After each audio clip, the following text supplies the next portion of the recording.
Hi everyone, David here from daviddumaisaudio.com, and in this video I'll be showing you guys how to create some magical sounds. So I'm really going for something that's kind of mystical, and yeah, so let's jump into the project. I'll show you guys what I'm talking about. But before we do, if you haven't checked the description yet, I'll leave a link there for some free sound effects using the exact technique that I'm going to be showing you guys in this video. So if you want to grab those for free, royalty free, check the link in the description. All right, let's get into our project and I'll show you guys what I'm talking about.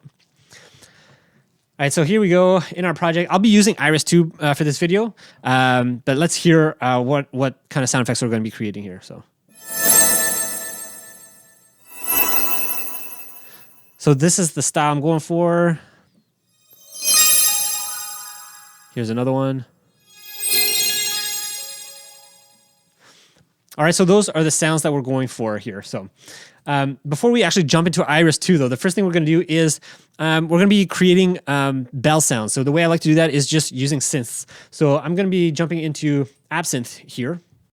And this is how I'm going to do it. So I'm just loading Absinthe, but you can use any synth. And what's cool about it is, with any synth that you have, you can just go to the presets, and usually they'll have like some sort of mallet instrument or some sort of bell preset. So what I'd like to do is just go like, for this one, mallets, it will do crystal bells. And then if you play it, you have these bell sounds. And this is what we're going to use as our sound sources for creating our sound design. So another note here is what I'm going to be doing here is I'm just going to be playing on my black keys. So I like to pick like a theme for the sounds that I'm creating. So for this session, what I'm going to do is just playing on my black keys, and it's going to be higher up on my keyboard. But what you could do as well is, maybe you'll pick like just one certain note. So maybe it'll just be D or just A or just E flat, whatever it is note that you want to pick, so that all your sounds can blend together really well. So there's no kind of clashing, unless that's what you want, of course. But anyways, for this video, all I'm going to be doing is playing on the black keys. All right, so let's hear what I'm going to be doing. So I'm going to be recording these so that I can actually use them as sources later on. So let's play a little bit.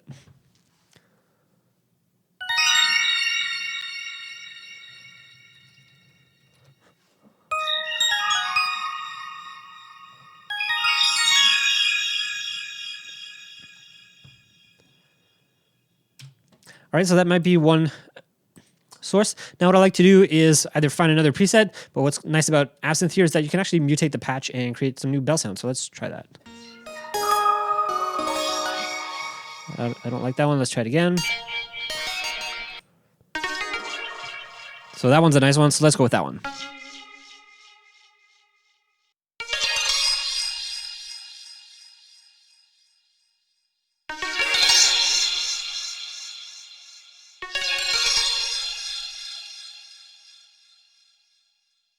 So that's okay. So now I'm going to try to find one that's actually more bell-like without so many effects on them. So let's try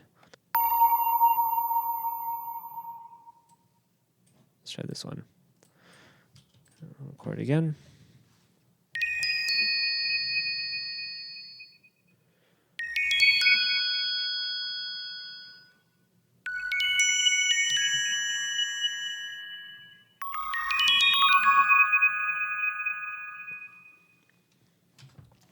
Perfect. So now we have 1, 2, 3. We'll do one more because Iris 2 has like 4 slots for samples. So I'll do one more sample here. So let's go again here.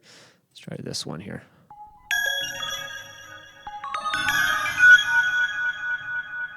Let's try to mutate this.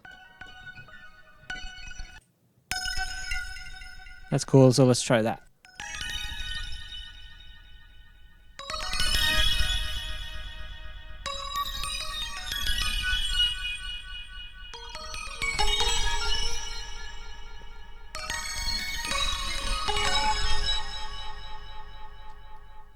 And there you go. So now I'm just going to export these, and then we're going to import them back into our project.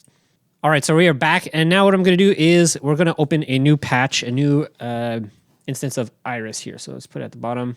All right, so here you go. So for anybody who's not familiar with Iris, it's basically a sampler. But what's cool about it is that you can actually use the spectrogram to pick out the frequencies that you want to use as part of your sound design. So I'm just going to import the sounds in here, and then we'll go from there. All right, so there you go. I have imported my 4 sounds that I just created. And now what I'm going to do is just pick out the part of the sample that's actually playing. And there you go. So now this is the frequency spectrum that I was talking about, the spectrogram. So if I wanted to, I could go in here and choose like I only want this part of the frequency, or I could like, carve out little sections of it like this or whatnot. But anyways, for our purposes, all I'm going to do is I'm going to use the entire spectrogram to create our sound. So I'm just going to highlight it all like that. And here we go. And so all of them are highlighted here. So let's just play a key and hear what we have.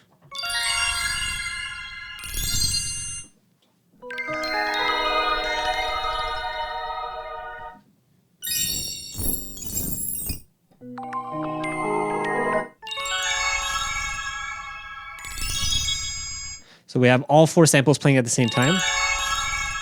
And you get these kind of magical layers, but obviously they're not really useful yet. So let's do a bit of designing here. So what I'm going to do is I'm going to make it more of a whoosh kind of design. So I'm just going to use this envelope number 5 here, and this is attached to the gain. So this is the amp envelope.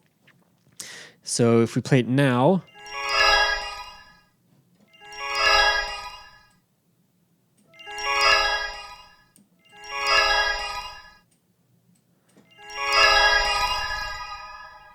now we have more of a whoosh kind of layer. So we have that whoosh envelope. And then there's a few other things I like to add here. So one is the distortion. So I'm going to put this on here. That's really too much though, so I'm just going to do a bit less.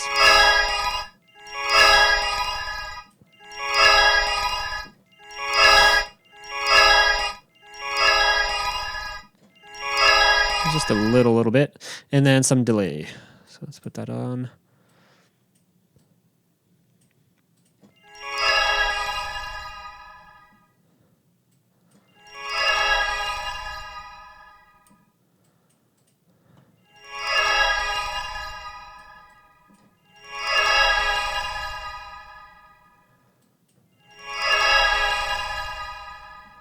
So that is really helping it kind of extend that release.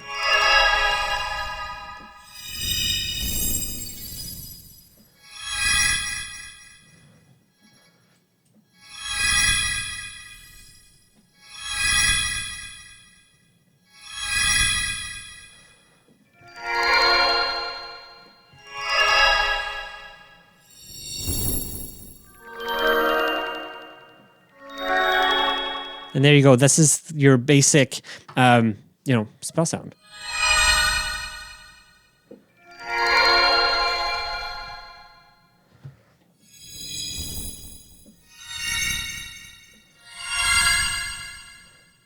And if we wanted to, I guess we could come in here and like tweak the frequencies here a little bit. Maybe like this, try something like this. So we're not getting the attack of the sound, but more into it. So let's try that.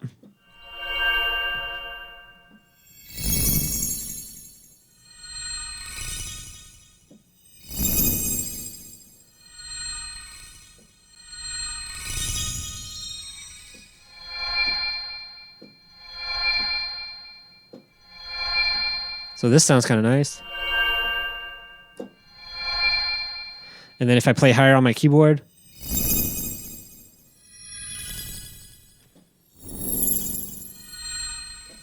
you get more of the bell sounds. If I bring it in a little bit more, this is what's nice about this too, is you can like try to find and tweak the exact spot that you want for that perfect sound.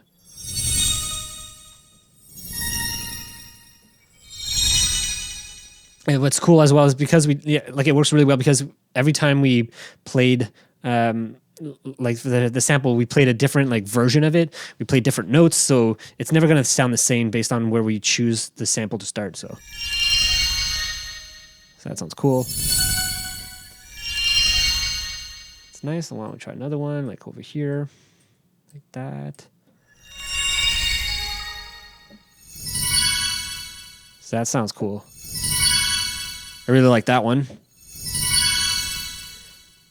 So like I could totally use that for a spell sound or for a game or something. So anyways, this is what I want to show you guys, how to create these Spell sound. So anyways, I hope you guys liked that and found it valuable. If you did, let me know. If you have any questions, leave it in the comments as usual. And yeah, don't forget to check out the description. So remember to check the descriptions for those free sounds that I'm going to be giving to you guys for free using this exact same technique that I showed you guys in this video. So anyways, I hope you guys liked it. Thanks so much for watching, and I'll see you guys in the next video. Bye.